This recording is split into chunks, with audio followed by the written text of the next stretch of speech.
이 나라는 지금 전 세계를 상대로 거대한 연극을 하고 있습니다. 평범한 직장인들이 커피를 마시고 지하철에 몸을 싣는 아주 일상적인 풍경. 하지만 그 이면을 들여다본 전략가들은 소름 끼치는 공포를 느꼈습니다. 이들이 가진 진짜 정체는 사무원이 아니라 단 몇 시간 만에 정밀 기계를 분해하고 조립하며 완벽한 타격을 수행하는 준비된 기술자들이기 때문입니다. 전 세계가 이들의 순진한 미소에 속아 넘어가고 있을 때 한국이 숨겨온 이 기괴한 반전의 실체는 무엇일까요? 지친 하루를 연기하던 600만의 전사들이 일제히 눈을 뜨는 순간 과연 어떤 일이 벌어질까요? 평화로운 일상 뒤에 숨겨진 한국의 소름 돋는 두 얼굴, 지금 시작합니다. 영상을 시청하신 후 마음에 드신다면 좋아요와 구독 버튼을 꼭 눌러주세요. 여러분의 관심이 저에겐 큰 힘이 됩니다. 그럼 바로 시작하겠습니다. 미국이 가장 신경 쓰는 나라가 어디냐고 물으면 대부분 중국을 말합니다. 중국이 가장 신경 쓰는 나라가 어디냐고 물으면 대부분 미국을 말하죠. 둘 다 틀렸습니다. 두 나라가 동시에 계산기를 꺼내드는 나라는 따로 있습니다. 핵무기도 없고 항공모함도 없는 나라죠. 그런데 강대국들은 이 나라 앞에서 함부로 움직이지 못합니다. 왜일까요? 저는 국제 안보 전략을 가르치고 있는 스탠퍼드 석좌 교수 리처드 콜먼입니다. 과거 미 국방부 전략 분석관으로 일했던 경험이 있죠. 오늘은 그 질문의 답을 찾아가는 시간입니다. 서울 출근길을 떠올려 보십시오. 지하철 안에 빼곡히 들어찬 사람들. 구겨진 셔츠, 축 처진 어깨, 피곤에 절은 얼굴들. 스마트폰을 들여다보거나 눈을 감고 있는 남자들이죠. 여러분이 그 장면을 본다면 뭘 느끼겠습니까? 평범하다, 지쳐 보인다, 별것 없어 보인다. 대부분 그렇게 볼 겁니다. 그런데 그 평범한 남자들의 이력을 들여다보면 이야기가 완전히 달라집니다. 저격 자세로 엎드려 방아쇠를 당겨본 사람들이에요. 완전 군장을 메고 야산을 뛰어본 사람들이고 수류탄 투척 훈련을 받은 사람들이죠. 박격포 운용을 배운 사람들이고 비가 쏟아지는 밤에 경계 근무를 서본 사람들이에요. 소대 단위 전술 기동을 직접 해본 사람들이기도 하죠. 그리고 이런 사람들이 지금 같은 칸에 타고 있습니다. 한 칸이 아닙니다. 모든 칸에 있어요. 그 지하철이 지나가는 모든 도시에, 모든 골목에 있습니다. 이게 한국이에요. 일반적인 국가에서 예비군은 군대를 돕는 조직입니다. 훈련받은 소수가 민간에 흩어져 있다가 유사시 부름을 받는 구조예요. 하지만 한국은 다릅니다. 이 나라는 사회 전체가 통째로 군대로 치환됩니다. 평소에는 회사원, 배달기사, 트럭 운전사인 사람들이 군복을 입는 순간 그대로 야전부대가 되죠. 사회 시스템과 군사 시스템이 분리된 게 아니라 하나로 겹쳐져 있는 구조예요. 한 학생이 손을 들었습니다. 교수님, 예비군 있는 나라가 한국만은 아니잖아요. 왜 한국만 콕 집어서 특별한 것처럼 말씀하시는 건가요? 정확한 지적이에요. 예비군 제도 자체는 여러 나라에 있습니다. 그런데 구조가 전혀 다릅니다. 독일은 지원제예요. 원하는 사람만 남는 구조입니다. 프랑스는 직업군인 중심으로 재편됐죠. 미국의 주방위군은 평시에는 민간인에 가깝고 소집 후 상당한 재훈련 시간이 필요합니다. 이스라엘은 비슷한 구조를 갖고 있지만 국토 규모와 인구 조건이 다르죠. 핵심 차이는 하나예요. 다른 나라의 예비군은 소집 이후 다시 만들어야 하는 전력입니다. 한국의 예비군은 소집 즉시 켜지는 전력이죠. 왜 그럴까요? 한국의 군사훈련은 기술을 아는 수준에서 멈추지 않습니다. 몸에 박아 넣을 때까지 반복시키죠. 운전을 처음 배울 때를 떠올려 보십시오. 핸들을 어떻게 잡는지, 브레이크를 언제 밟는지 머릿속으로 생각하면서 했을 겁니다. 그런데 지금은 어떻습니까?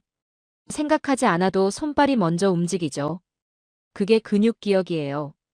기억은 흐려질 수 있어도 루틴은 남습니다. 10년이 지나도 총을 잡으면 손이 먼저 움직이는 이유가 여기 있죠. 여러분 중에 총을 다뤄보거나 쏴본 학생 있나요? 한두 명이 손을 들었습니다. 사격장에서 체험해본 게 전부겠죠. 그렇다면 총이 고장났을 때 어떻게 하겠습니까? 놀이새가 걸렸을 때, 탄피가 배출되지 않았을 때. 아무도 답하지 못했습니다. 당연한 거예요. 대부분의 사회에서 총은 완제품입니다. 고장나면 전문가를 부르는 물건이죠. 한국 예비군은 다릅니다. 총은 쏘는 물건이 아니라 내가 책임지고 관리해야 하는 장비로 학습됩니다. 분해, 조립, 정비, 기능 고장 처치까지 몸으로 익힌 사람들이죠. 총이 고장나면 욕을 뱉으면서도 손은 이미 놀이쇠를 후퇴시키고 있어요. 착각하면 안 됩니다. 총을 쏠 줄 아는 사람이 무서운 게 아닙니다. 총을 완전히 이해하고 장악하고 있다는 것, 그게 중요한 거죠. 여기서 많은 외국인들이 놓치는 게 있습니다. 출근길에 저 무기력한 모습을 보고 위기 상황에서도 저 모양이겠거니 생각하는 거예요. 완전한 오판입니다. 한국인들에게는 특이한 습성이 있습니다. 평소에는 조용하고 느슨해 보이고 별 의욕이 없어 보이죠. 그런데 위기가 닥치는 순간 사람이 바뀝니다. IMF 외환위기 때 전 국민이 금을 들고 나왔던 나라가 어디입니까? 태안기름 유출 사고 때 자발적으로 모인 자원봉사자가 100만 명을 넘긴 나라가 어디입니까? 위기의 순간 한국인들은 개인이 아니라 하나의 유기체처럼 움직입니다. 목표가 명확해지고 끝이 보이고 역할이 나뉘는 순간 그 집단은 전혀 다른 존재로 전환되죠. 평소의 무기력함은 나태함이 아닙니다. 작동 조건이 아직 충족되지 않은 상태일 뿐이에요. 한국의 남자들은 특별한 영웅이 아닙니다. 그저 평범한 시민이에요. 그런데 이 사회는 그 평범한 시민들에게 필요할 때 국가를 지탱할 수 있는 전투 루틴을 한 번 이상 새겨 넣었습니다.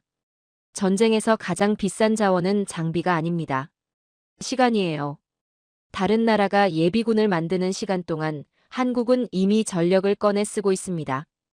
출근길에 지친 얼굴은 나약함이 아닙니다. 잠들어 있는 전력이에요. 저는 이 사람들을 잠자는 사자들이라고 부르고 싶습니다. 평소에는 조용하고 지쳐 보이고 아무런 위협도 되지 않아 보이죠. 그런데 이 사자들이 깨어나는 순간 이야기가 달라집니다. 수백만 명이 동시에 눈을 뜨고 각자의 자리에서 각자의 역할로 돌아가는 그 순간. 그것이 바로 한국이 강대국들의 계산표를 복잡하게 만드는 진짜 이유입니다. 이 나라의 무서움은 보이는 곳에 있지 않습니다. 지하철 안에, 골목 안에, 평범한 일상 안에 잠들어 있죠. 이 잠자는 사자들의 DNA가 어디서 왔는지 그 뿌리는 생각보다 훨씬 깊은 곳에 있습니다. 한국의 예비군은 어느 날 갑자기 만들어진 제도가 아닙니다.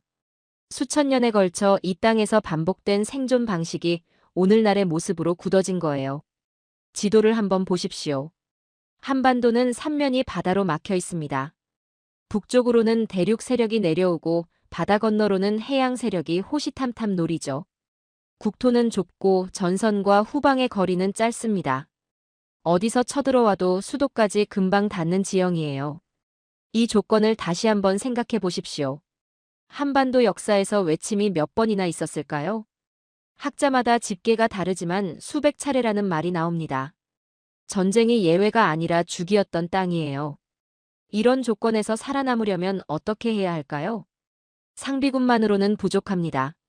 국토가 좁고 외침의 빈도가 높은 나라에서 상비군은 언제나 숫자가 모자랐어요. 그래서 한국은 다른 선택을 했습니다. 사회 전체를 전투 인력으로 만드는 것이었죠. 고구려 이야기를 해보겠습니다. 고구려가 무서운 이유를 많은 사람들은 강한 군대 때문이라고 생각합니다. 틀렸어요. 고구려가 진짜 무서운 이유는 전투 능력을 군대에만 가두지 않았기 때문이죠. 고구려에는 경당이라는 교육기관이 있었습니다.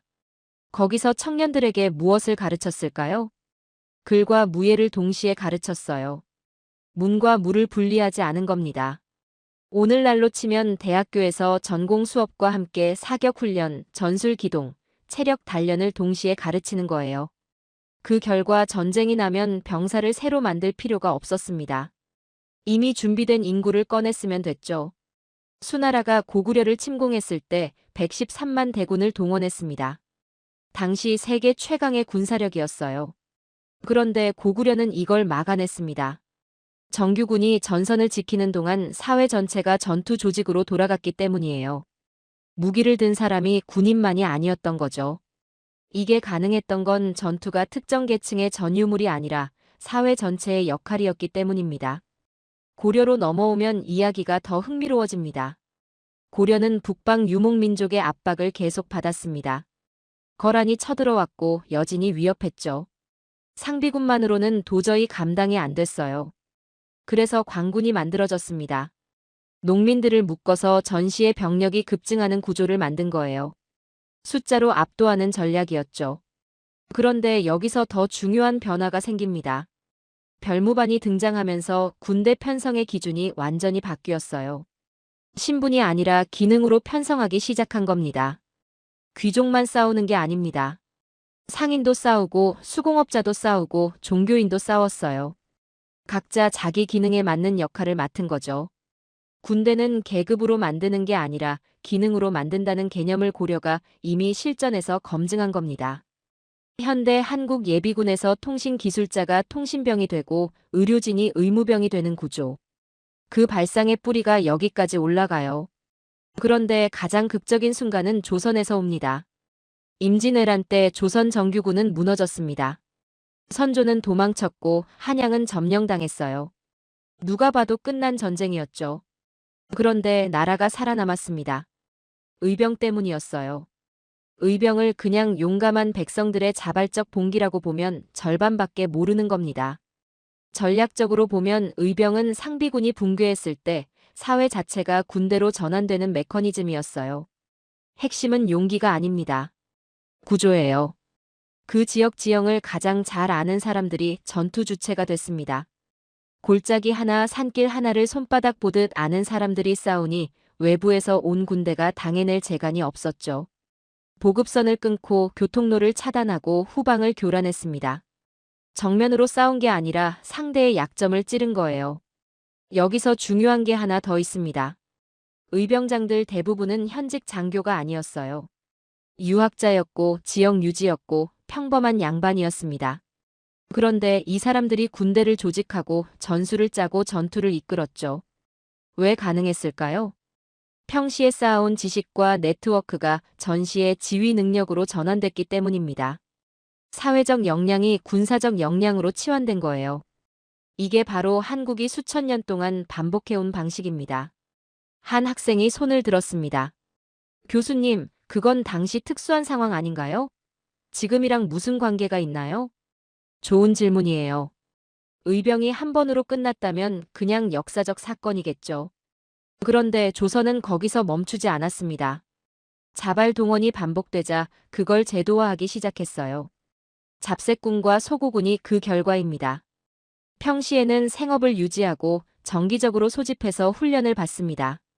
지역 단위로 편제를 유지하고 있다가 유사시 지역 방어에 투입되죠.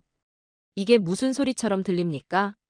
현대 예비군 제도와 구조가 똑같습니다. 조선이 이미 수백 년 전에 이 틀을 만들어뒀던 거예요. 그리고 이야기는 근대로 이어집니다. 나라가 사라졌습니다.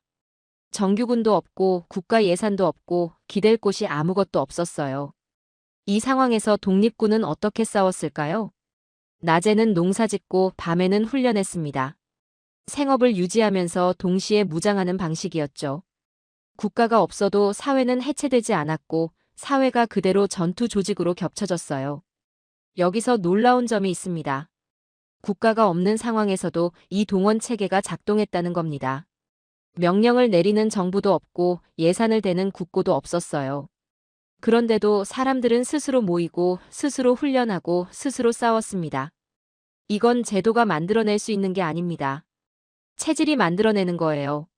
수천 년 동안 이 방식으로 살아남아 온 사람들의 후손이기 때문에 가능한 겁니다.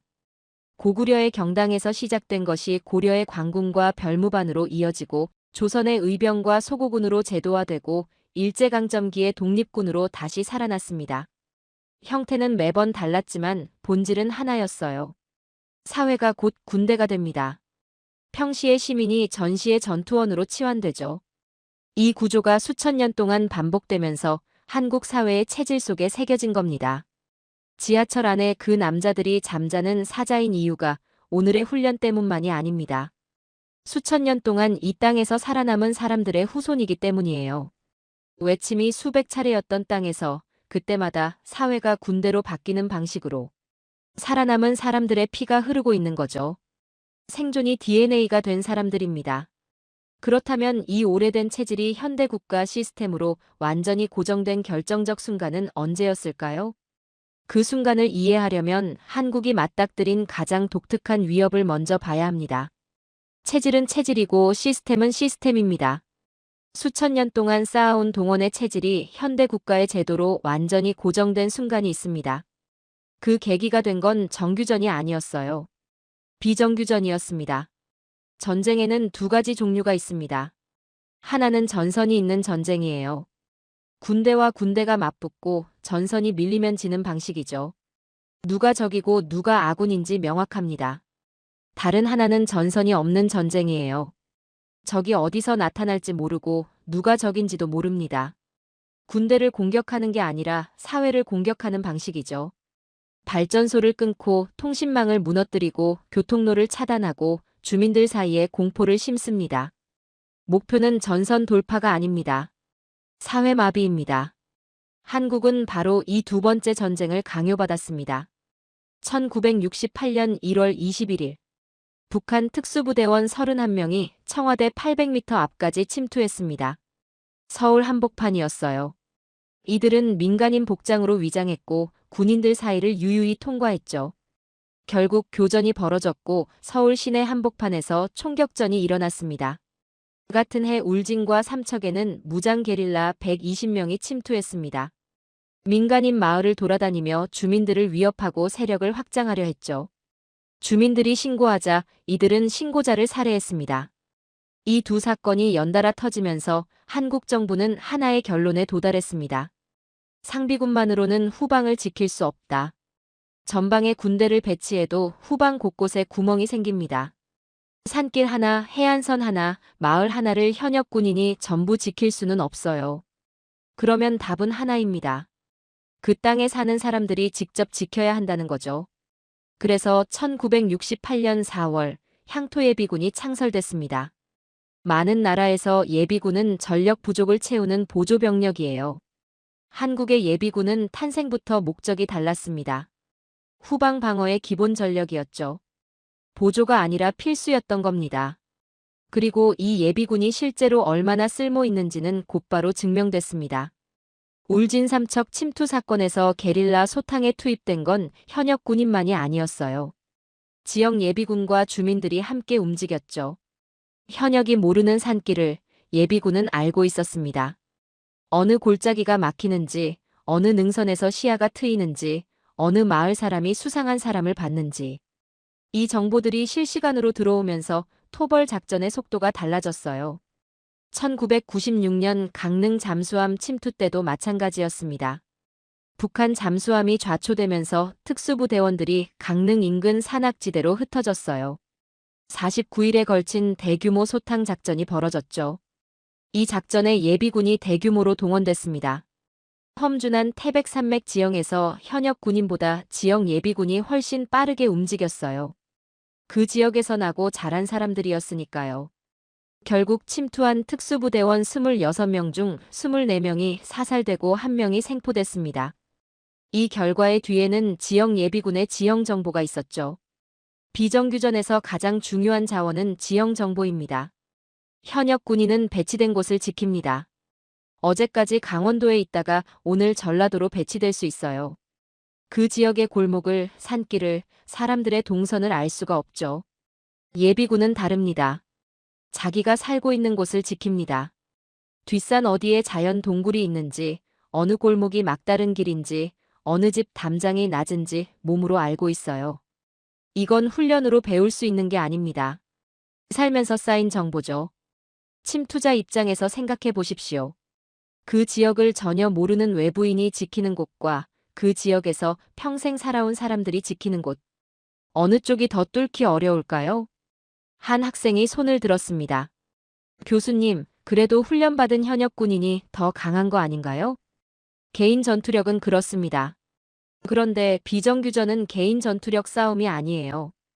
정보전이고 지형전이고 심리전이죠. 예비군이 무서운 이유는 강해서가 아닙니다. 그 땅을 알고 그 사람들을 알고 그 동네를 알기 때문이에요. 침투자에게 이건 악몽입니다. 어디서 누가 나타날지 모르는 상황이 만들어지는 거니까요. 그런데 여기서 한국이 설계한 것이 하나 더 있습니다. 사회 전체에 공통의 행동 언어를 심어둔 거예요.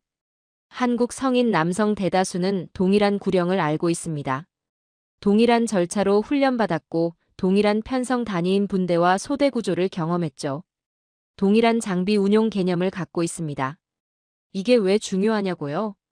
위기 상황에서 서로 모르는 사람들이 모였을 때 설명 없이도 움직일 수 있습니다. 1분대 좌측, 2분대 우측이라는 한마디에 각자 자기 역할로 움직이는 거예요. 이건 훈련된 군대만 할 수 있는 겁니다. 그런데 한국은 이걸 사회 전체에 깔아뒀죠. 비정규전에서 가장 무서운 건 이거예요. 어디서 누가 튀어나올지 모르는 상황에서 그 사람들이 서로 말이 통한다는 겁니다. 그리고 이 시스템을 완성한 건 설계가 아니었습니다. 반복된 위협이었어요. 제도는 만들 수 있습니다. 하지만 제도가 살아있는 시스템이 되려면 반복적으로 호출돼야 합니다. 한국은 침투 위협이 주기적으로 발생했기 때문에 예비군이 서류 속 조직이 아니라 실제로 움직이는 조직으로 굳어질 수밖에 없었죠. 위협이 제도를 만들고 위협이 제도를 굳히고 위협이 제도를 사회 습관으로 만든 겁니다. 이게 한국 예비군이 다른 나라와 근본적으로 다른 이유예요. 독일의 예비군은 위협이 사라지면서 약해졌습니다. 한국의 예비군은 위협이 반복되면서 강해졌죠. 결국 한국은 이런 나라가 됐습니다. 전방에서는 상비군이 전선을 지키고 후방에서는 예비군이 사회를 지킵니다.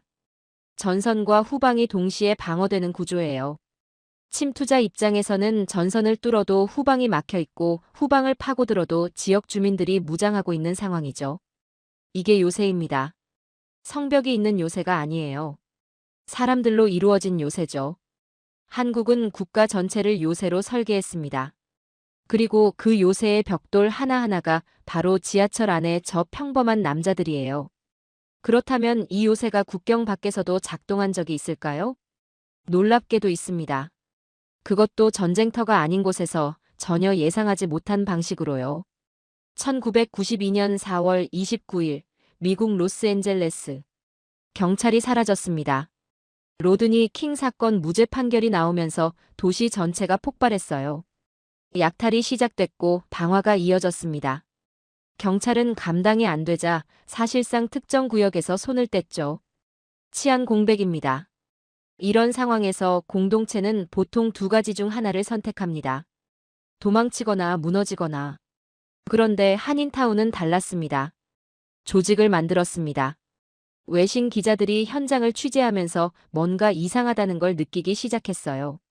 총을 든 민간인이 있는 건 미국에서 드문 일이 아닙니다. 그런데 이 사람들은 총만 든 게 아니었습니다. 움직임이 달랐습니다.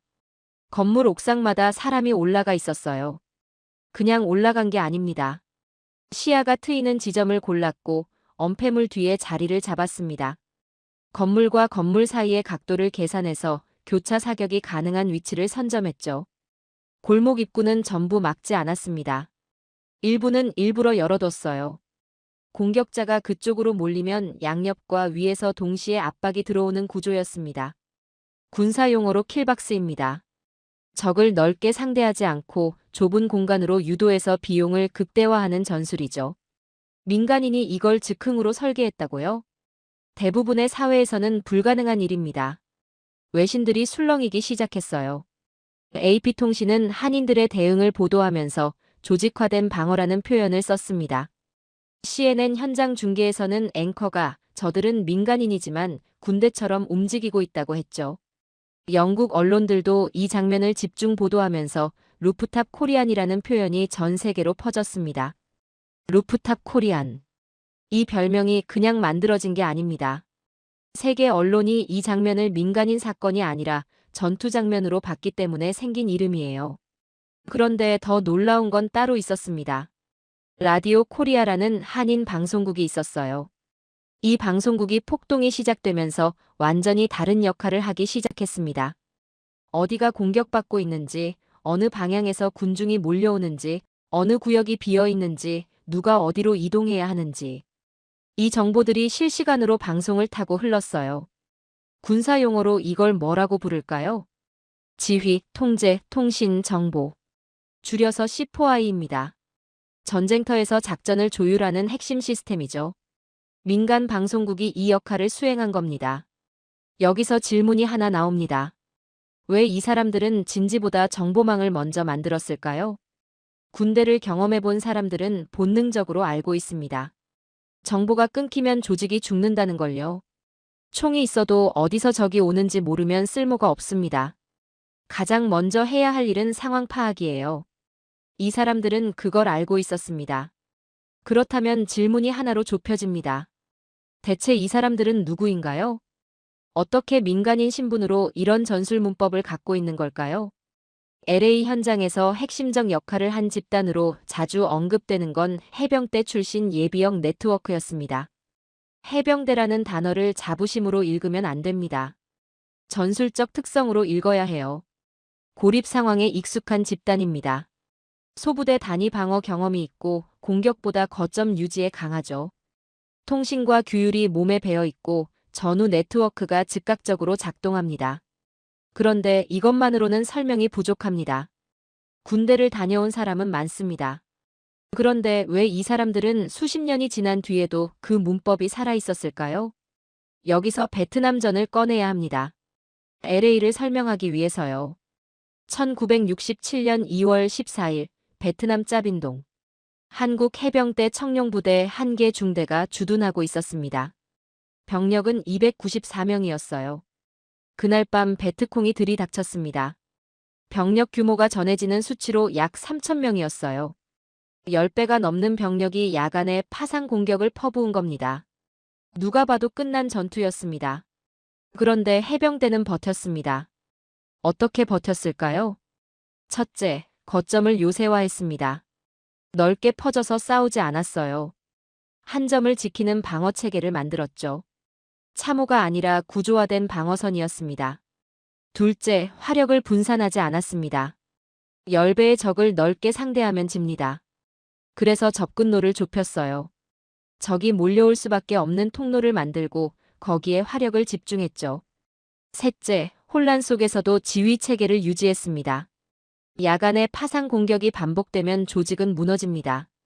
그런데 소부대 단위로 역할이 명확히 나뉘어 있었기 때문에 각자의 자리를 지킬 수 있었어요. 결과는 어떻게 됐을까요? 적 800여 명을 사살하고 방어에 성공했습니다. 무려 20대 1의 교환비로 상징화된 전투예요. 이제 LA로 돌아옵니다. 옥상 진지는 짜빈동의 거점 요새화입니다. 골목 통제는 짜빈동의 접근로 집중이에요. 라디오 코리아는 짜빈동의 지휘 통제 사고입니다. LA는 처음 만든 게 아닙니다. 베트남 밀림에서 한번 만들어 본 것을 도심 환경에 맞게 번역한 거예요. 그리고 이 번역이 만들어낸 결과는 전투가 아니라 억제였습니다. 공격 비용이 급등했어요. 소문이 퍼졌습니다. 한인타운은 건드리면 벌집이 될 수 있다는 인식이 생겼죠. 군중은 더 쉬운 목표를 찾아 이동했습니다. 억제력의 실체가 이겁니다. 싸워서 이기는 게 아니에요. 싸우기 전에 상대의 계산을 바꾸는 겁니다. 외신들이 나중에 이 사건을 돌아보면서 공통적으로 한 말이 있습니다. 저들은 단순히 무장한 민간인이 아니었다. 조직화된 전투 집단처럼 움직였다. 전쟁 경험은 기술을 남기지 않습니다. 질서를 유지하는 방식을 남깁니다. 혼란 속에서 무너지지 않는 방법을 남기죠. 그리고 그 방식은 밀림에서도 도심에서도 수십 년이 지나도 작동합니다. 대한민국의 예비 전력은 국경 안에서만 존재하지 않습니다. 사람과 함께 이동하고 필요할 때 다시 켜집니다. 지하철 안에 저 평범한 남자들이 어디를 가든 그 안에 그 문법이 살아있는 거예요. 전쟁은 무기로 시작해서 보급으로 끝납니다. 아무리 강한 군대도 탄약이 떨어지고 장비가 고장나고 통신이 끊기고 보급이 막히는 순간이 오죠. 그때 버티는 나라가 이기는 겁니다. 그렇다면 질문이 하나 나옵니다. 버티는 힘은 어디서 올까요? 많은 나라들이 이 질문에 더 많은 현역 군인으로 답합니다. 한국은 다르게 답했어요. 사회 안에 이미 있는 기술을 전시에 즉시 꺼내 쓰는 구조를 만든 겁니다. 대부분의 국가에서 예비군의 가장 큰 약점은 소집 이후에 드러납니다. 장비가 바뀌어 있고 절차가 바뀌어 있고 무엇보다 그 사람의 전문성이 군사 임무로 이어지지 않아요. 소집하고 나서 다시 훈련시켜야 하는 시간이 발생하죠. 전쟁에서 가장 비싼 자원이 시간이라는 걸 생각하면 이건 치명적인 구조적 결함입니다. 한국은 이 문제를 다르게 풀었어요. 핵심은 군 복무 시절 특기입니다. 한국은 입대할 때부터 다릅니다. 병사에게 군사 특기를 부여할 때 대학 전공이나 사회 경력을 참고해요. 의대생이나 간호학과 출신은 의무 특기를 받을 가능성이 높고 전기통신 전공자는 통신 특기로 분류될 가능성이 높죠. 처음부터 그 사람이 가진 전문성을 군사 임무에 연결하도록 설계된 겁니다. 그러니 제대 후에 어떻게 되겠습니까? 군 복무 중에 닦은 특기와 사회에서의 직업이 겹치는 비율이 자연스럽게 높아집니다. 입대 전 전공이 특기로 이어지고 그 특기가 다시 사회 직업으로 연결되는 구조예요. 그 결과 소집 명령이 떨어지는 순간 무슨 일이 벌어질까요? 통신 특기를 받고 제대한 사람이 사회에서 네트워크 엔지니어로 일하고 있다면 군사훈련과 현장 숙련이 동시에 살아납니다. 군대에서 배운 전술통신 절차 위에 사회에서 쌓은 기술이 얹히는 거죠. 재훈련이 필요한 게 아니라 업그레이드된 상태로 돌아오는 겁니다. 공병 특기를 가진 사람이 사회에서 중장비 기사로 일했다면 마찬가지예요. 군수 특기를 가진 사람이 물류업계에서 경력을 쌓았다면 소집 즉시 전시 보급 임무가 가능하죠. 의무 특기 출신이 간호사나 의사로 일하고 있다면 야전 의무 임무로 전환되는 시간이 사실상 제로에 가깝습니다. 한 학생이 손을 들었습니다. 교수님, 특기랑 직업이 딱 맞아떨어지지 않는 사람들도 많지 않나요? 맞습니다. 모든 사람이 특기와 직업이 일치하진 않아요. 그런데 여기서 한국 사람들의 또 다른 특성이 작동합니다. 한국은 모든 게 빠르고 극단의 효율성을 보유한 민족이에요. 이걸 문화적 특성이라고 치부하면 안 됩니다. 전략적으로 봐야 하죠. 낯선 장비 앞에서 매뉴얼을 처음 펼치는 사람과 매뉴얼 없이 일단 만져보고 작동 원리를 파악하는 사람의 차이를 생각해 보십시오. 한국 사람들은 후자에 가깝습니다. 새로운 상황에 던져졌을 때 적응하는 속도가 비정상적으로 빠른 거예요. 이게 군사적으로 무엇을 의미할까요? 특기와 직업이 완벽하게 맞지 않더라도 일단 현장에 투입되면 빠르게 흡수하고 기능하기 시작합니다. 재훈련 시간을 최소화하는 능력이 개인 차원에서도 작동하는 거예요. 사회 전체가 적응 속도가 빠른 인력으로 채워져 있다는 건 전시에 엄청난 유연성을 갖는다는 뜻이죠. 그런데 이 구조가 실제로 작동하는지 증명된 사례가 있습니다. 전쟁터가 아닌 곳에서요. 충청남도 태안. 유조선 허베이 스피리토가 크레인 바지선과 충돌하면서 원유 1만 2천 톤이 바다로 쏟아졌습니다. 서해안 역사상 최악의 기름 유출 사고였어요. 검은 기름이 해안선을 뒤덮었고 어민들의 생계가 하룻밤 사이에 무너졌습니다. 정부가 손쓸 새도 없이 사람들이 몰려들기 시작했습니다. 전국에서요. 최종 집계된 자원봉사자 수가 100만 명을 넘겼어요. 100만 명이 한 곳에 몰리면 보통 어떻게 됩니까? 아수라장이 됩니다. 사람이 너무 많으면 서로 부딪히고 작업이 겹치고 동선이 꼬이고 지시가 내려가지 않고 안전사고가 터져요. 의지만으로는 절대 유지가 안 됩니다. 그런데 태안에서는 달랐습니다. 현장에서 자연스럽게 구역이 나뉘었어요. 누가 시키지 않아도 도구와 인원이 정리됐습니다. 반복 작업의 속도가 유지됐고 동선이 꼬이지 않았죠. 체력이 바닥나는 상황에서도 작업이 멈추지 않았어요. 이게 어떻게 가능했을까요? 삽질이 뭔지, 운반이 뭔지, 줄 맞춰서 움직이는 게 뭔지 몸으로 아는 사람들이 모였기 때문입니다. 군대에서 반복 작업을 경험한 사람들이 자연스럽게 작업분대처럼 움직인 거예요. 인간 중장비라는 표현이 있습니다. 장비가 부족해도 인력이 공정을 유지하는 능력이에요. 작업을 쪼개고 이어붙이고 반복을 버텨내는 절차 능력이죠. 이게 전시로 옮겨가면 야전 구축, 장애물 제거, 보급 유지, 통신 복구가 됩니다. 전투의 지속 능력을 올리는 겁니다. 구조였어요. 한국 사회가 스스로 작업분대로 전환된 겁니다. 그런데 한국은 여기서 멈추지 않았습니다. 대규모 동원만으로는 부족한 영역이 있어요. 전차 정비, 군수 보급, 전술통신 같은 분야는 숫자가 아니라 전문성이 필요하죠. 이 공백이 생기면 전투 지속 능력이 급락합니다. 그래서 한국은 상비예비군 제도를 운영하고 있습니다. 이 사람들은 연간 일정 기간 동안 현역에 준하는 수준으로 복무하는 전문 예비 인력이에요. 민간 직업과 군사 특기가 일치하는 전문가들이 유사시 즉각 투입 가능한 상태를 유지하는 거죠. 결국 한국은 이중 구조를 갖게 됐습니다.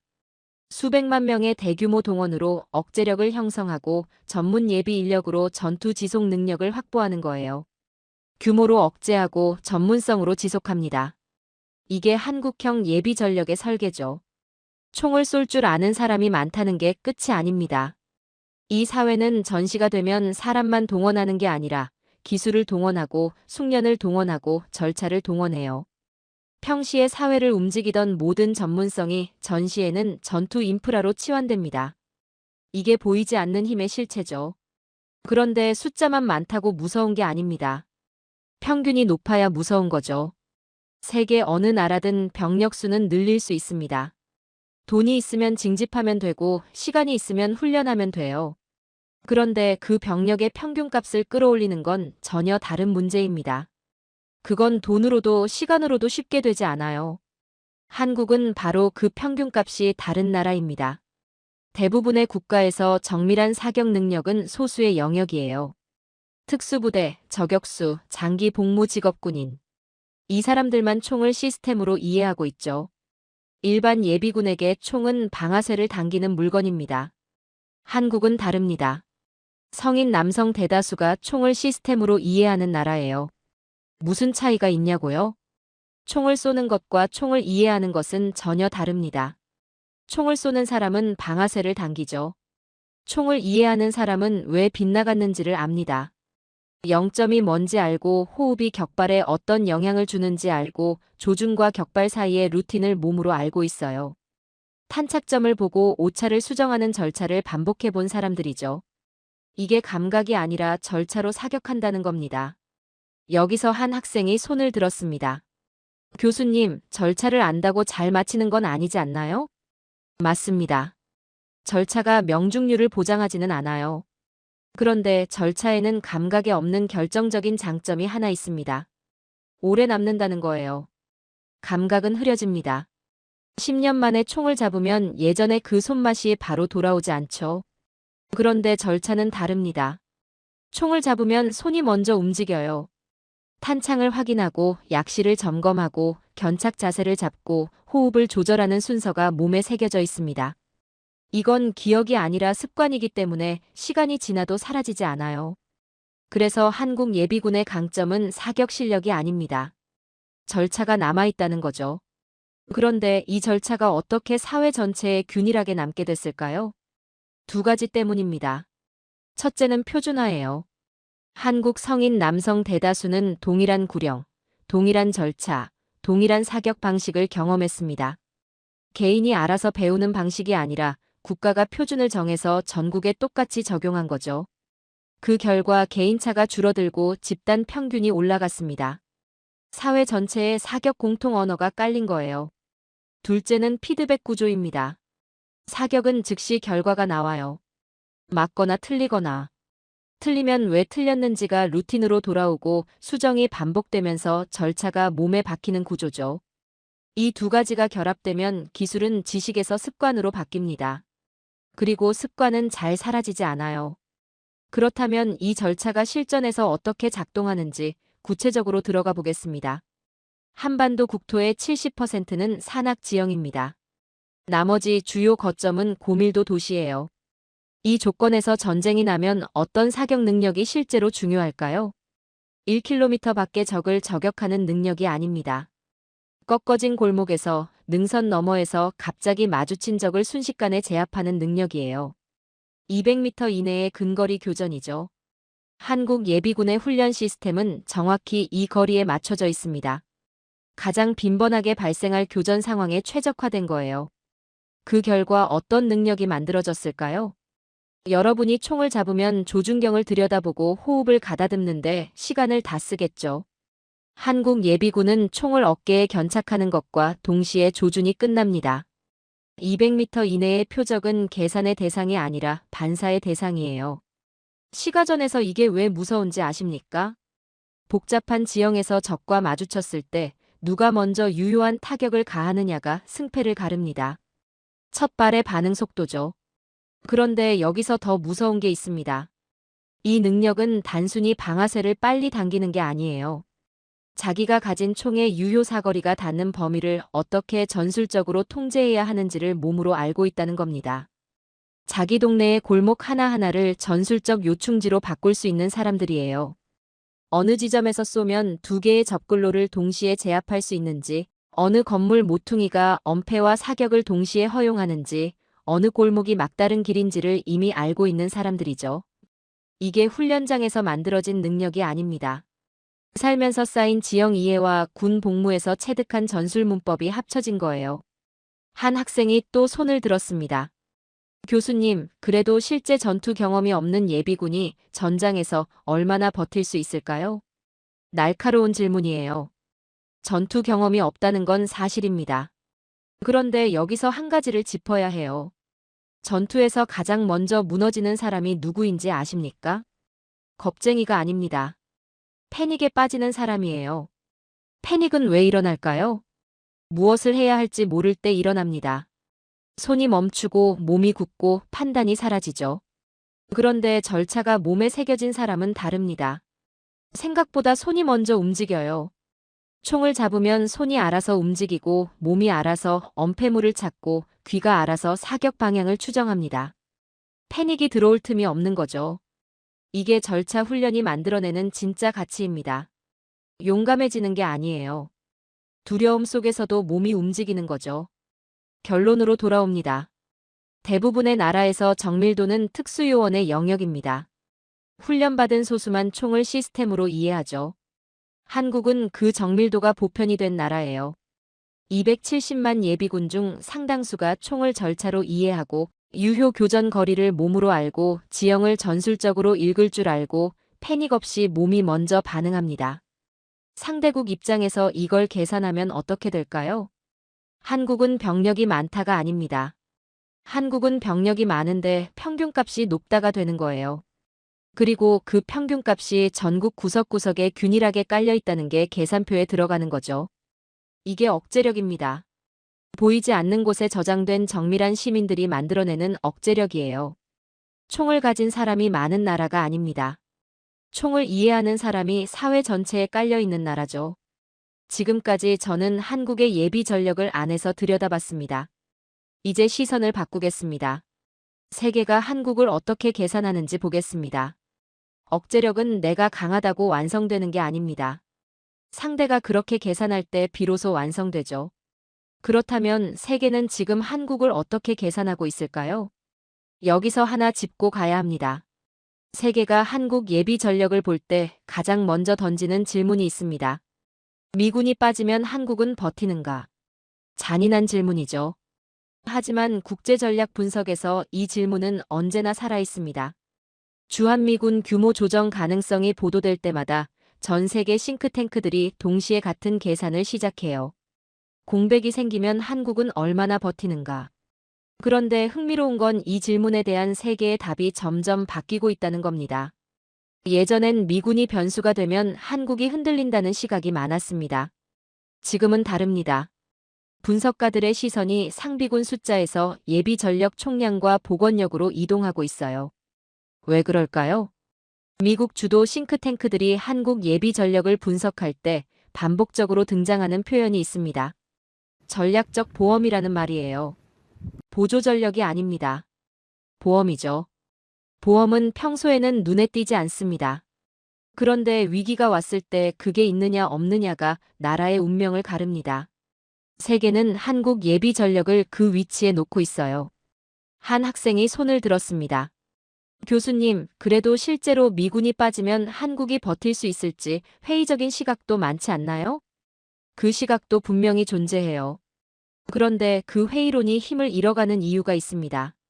세계는 이제 한국을 전선 전력으로만 보지 않아요. 복원력으로 보기 시작했습니다.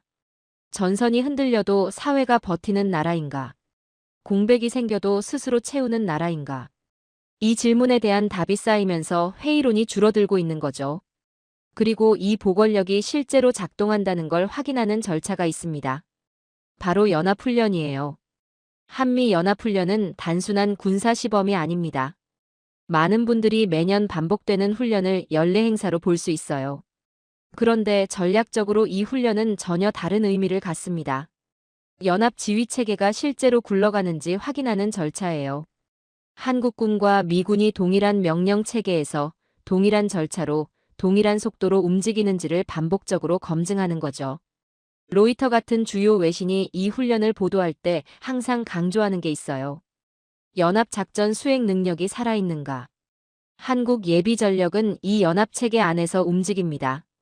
미군의 빈자리를 한국 예비군이 채우는 구조가 이미 훈련으로 반복됐죠. 이게 보험이 실제로 작동한다는 증거입니다. 그런데 세계의 시선이 더 날카로워지는 지점이 있어요. 최근 보도된 내용 중에 흥미로운 게 하나 있습니다. 북한이 러시아와 우크라이나 전쟁에 병력을 파견했다는 거예요. 한 학생이 손을 들었습니다. 교수님, 그게 한국이랑 무슨 상관인가요? 직접적으로 연결됩니다. 전쟁은 경험을 만들어냅니다. 북한 병력이 실제 전장을 경험하고 돌아온다면 그 경험치가 북한군 전체로 퍼지겠죠. 전술이 바뀌고 장비 운용 방식이 바뀌고 전쟁을 보는 눈이 달라집니다. 그 순간 세계의 계산이 바뀝니다.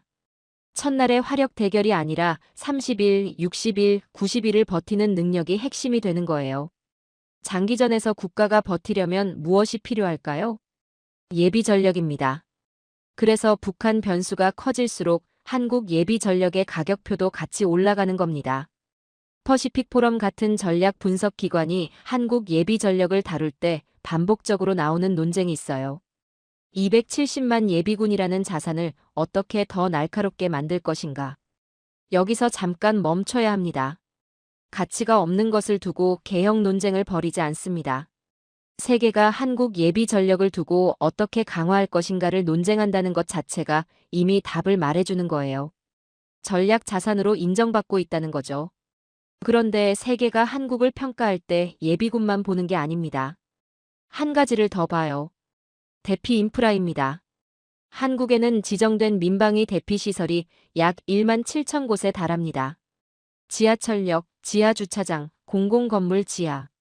서울 시민이 대피 경보를 듣는 순간 걸어서 10분 안에 닿을 수 있는 대피 시설이 있는 거예요. 다른 나라와 비교해 보겠습니다. 우크라이나 전쟁이 시작됐을 때 키이우 시민들이 가장 먼저 한 일이 뭔지 아십니까? 대피할 곳을 찾는 거였습니다. 대피 체계가 없으니 사람들이 지하철역으로 뛰어들었어요. 즉흥적으로 대피처를 만든 겁니다. 한국은 그 체계가 이미 깔려 있습니다. 전쟁이 나도 시민들이 어디로 가야 하는지 알고 있어요. 이게 왜 예비 전력 이야기에 나오냐고요? 전쟁에서 군인만 버티면 되는 게 아닙니다. 사회가 버텨야 해요. 병원이 돌아가고 공장이 돌아가고 보급이 유지되고 민간인이 살아남아야 전쟁을 지속할 수 있습니다. 전략 분석가들이 한국을 평가할 때 이 대피 인프라를 보면서 하는 말이 있어요. 한국은 전쟁을 전선에서만 준비하지 않는다는 겁니다. 국가 전체가 전시 모드로 전환될 수 있는 구조를 갖추고 있다는 거죠. 예비군이 전투 동원이라면 민방위 인프라는 후방 유지입니다. 이 두 가지가 동시에 작동하는 나라가 세계에 얼마나 될까요? 손에 꼽습니다. 세계는 한국을 군대가 강한 나라로 분류하지 않습니다. 전쟁을 버틸 수 있는 나라로 분류해요. 이 두 가지는 전혀 다릅니다. 군대가 강한 나라는 많아요. 전쟁을 버틸 수 있는 나라는 드뭅니다. 군대는 무너질 수 있지만 사회가 버티면 전쟁은 계속됩니다. 반대로 군대가 아무리 강해도 사회가 무너지면 끝이에요. 한국은 군대와 사회를 동시에 전시체계로 묶어두는 드문 나라죠. 그리고 세계의 계산표에서 이건 단 하나의 결론으로 이어집니다. 한국을 침공하는 비용이 감당 불가능하다는 거예요. 전선을 뚫어도 후방이 버티고 후방을 흔들어도 사회가 버티고 사회를 무너뜨리려 해도 270만 명이 깨어납니다. 그 270만 명이 각자의 자리에서 각자의 역할로 전환되는 속도가 비정상적으로 빠르죠. 아무리 계산해도 답이 같습니다. 한국을 건드리면 남는 게 없다는 거예요. 이게 억제력의 완성형입니다. 싸워서 이기는 게 아닙니다. 싸움을 시작할 생각조차 못하게 만드는 거죠. 전쟁은 언제 시작될까요? 대부분의 사람들은 상대가 강할 때, 화력이 압도적일 때라고 생각합니다. 틀렸습니다. 전쟁은 이길 수 있다고 계산될 때 시작됩니다. 반대로 말하면 감당할 수 없다고 계산될 때 멈춥니다. 오늘 강의의 마지막 질문입니다. 왜 대한민국은 전면 침공의 대상이 되지 않을까요? 답은 숫자 하나에 있습니다. 600만입니다. 예비군 약 270만, 민방위 약 300만. 합산하면 약 600만 명의 전시 가용 인구가 이 나라에 있습니다. 그런데 여기서 착각하면 안 됩니다. 600만이 한꺼번에 총을 드는 게 아니에요.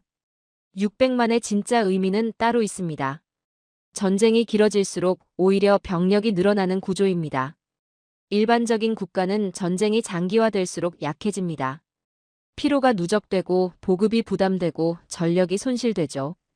그런데 예비 전력이 두터운 국가는 다릅니다. 초기 충격 이후 전력이 복원되고 손실 보충 속도가 유지되고 후방 기능이 살아있습니다. 이 차이가 전쟁의 판도를 바꿔요. 한 학생이 손을 들었습니다. 교수님, 그래도 현대전은 단기전 아닌가요? 장기전 이야기가 현실적인가요?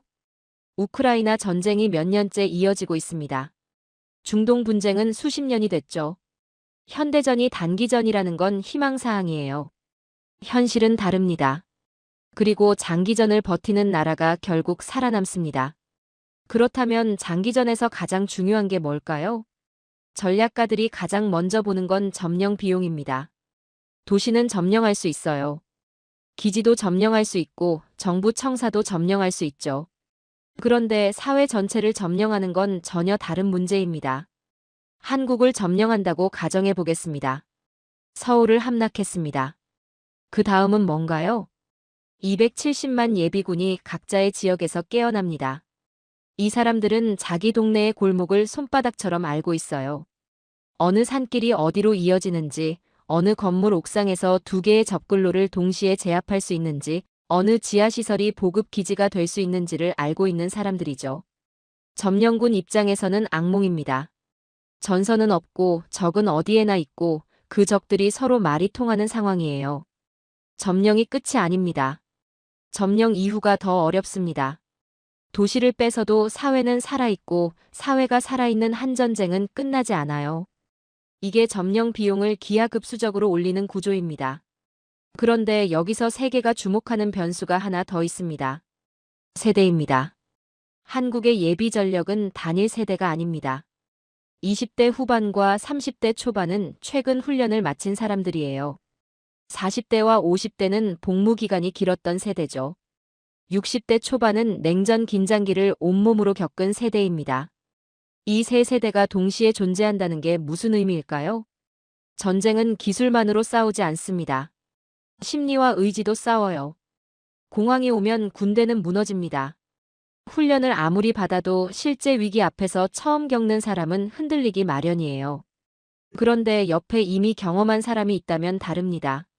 이 정도는 버틸 수 있다는 걸 몸으로 아는 사람이 있으면 공황의 전파 속도가 달라지죠. 한국은 세대 단위로 군사 기억이 축적된 나라입니다. 이 기억이 위기 상황에서 집단 심리를 안정시키는 완충제 역할을 해요. 젊은 세대가 흔들릴 때 위 세대가 잡아주고 그 위 세대가 흔들릴 때 또 그 위 세대가 잡아주는 구조죠. 전쟁에서 진짜 패배는 전선 붕괴가 아닙니다. 사회 붕괴입니다. 식수 공급이 끊기고 통신이 두절되고 행정이 마비되고 치안이 무너지는 순간 국가가 무너집니다. 아무리 강한 군대도 사회가 무너지면 싸울 수 없어요. 600만 구조는 바로 이 사회 붕괴를 막는 완충 장치입니다. 전투와 복구와 유지와 통제를 동시에 가능하게 하는 구조예요. 한쪽에서 전투가 벌어지는 동안 다른 쪽에서는 통신이 복구되고 보급이 이어지고 치안이 유지됩니다. 사회가 살아있는 한 전쟁은 끝나지 않아요. 이제 상대국의 입장이 돼보겠습니다. 한국을 침공하기 위해 계산표를 펼칩니다. 첫날 화력 우위 계산 가능합니다. 전선 돌파 속도 계산 가능합니다. 그런데 그 다음부터가 문제예요. 점령 이후 270만 예비군이 활성화되는 비용, 계산이 복잡해집니다. 세대 단위로 축적된 군사 기억이 만들어내는 저항 강도, 계산이 더 복잡해지죠. 사회가 무너지지 않고 버티는 시간 동안 국제사회가 개입하는 시나리오, 계산이 불가능해집니다. 결론이 나옵니다. 이겨도 남는 게 없겠다는 거예요. 억제력은 못 이기겠다고 느낄 때 완성되는 게 아닙니다. 이겨도 감당이 안 되겠다고 느낄 때 완성되죠. 대한민국은 바로 그 계산을 상대방 머릿속에 심어두는 나라입니다. 그런데 한국은 예비군을 제외하고도 국방력이 극도로 높은 나라예요. 사실상 침공이 불가능하다고 봐야겠죠. 여러분, 오늘 우리는 한국 예비군을 훈련 제도로 보지 않았습니다. 전략 구조로 봤습니다. 지하철 안에 지친 남자들이 기억나십니까? 구겨진 셔츠, 축 처진 어깨, 피곤에 절은 얼굴들. 그 사람들이 바로 이 구조의 일부입니다. 600만 억제력의 벽돌 하나하나예요. 전쟁을 오래 버틸 수 있는 나라죠. 그리고 오래 버틸 수 있는 나라는 함부로 건드릴 수 없습니다. 강대국들이 이 나라 앞에서 계산기를 꺼내드는 이유가 여기 있습니다. 아무리 계산해도 답이 같아요. 한국을 건드리면 남는 게 없다는 겁니다. 보이지 않는 곳에 저장된 600만의 힘. 그것이 이 나라의 진짜 무게입니다. 오늘의 사연은 여기까지입니다. 대한민국은 예비군을 보유한 나라가 아니라 사회 전체가 예비군 체질인 나라입니다. 평소엔 이웃집 아저씨처럼 보이지만 그들은 단지 날카로운 발톱을 잠재우고 있을 뿐입니다. 군복을 입는 순간 평범한 시민은 세계에서 가장 정밀한 살상 기술자로 즉각 변모합니다. 명령이 없어도 스스로 보직을 찾고 직업적 전문성을 전술로 승화시키는 집단 지성은 경이롭기까지 합니다. 그들은 못하는 것이 아니라 안 하고 있을 뿐이며 그 침묵이야말로 가장 강력한 전쟁 억제력입니다. 600만의 잠든 거인이 깨어나는 순간 그 사회는 인류 역사상 유례없는 거대한 병기창이 됩니다. 그것이 바로 대한민국이 가진 보이지 않는 힘의 본질입니다. 긴 영상 시청해주셔서 감사합니다.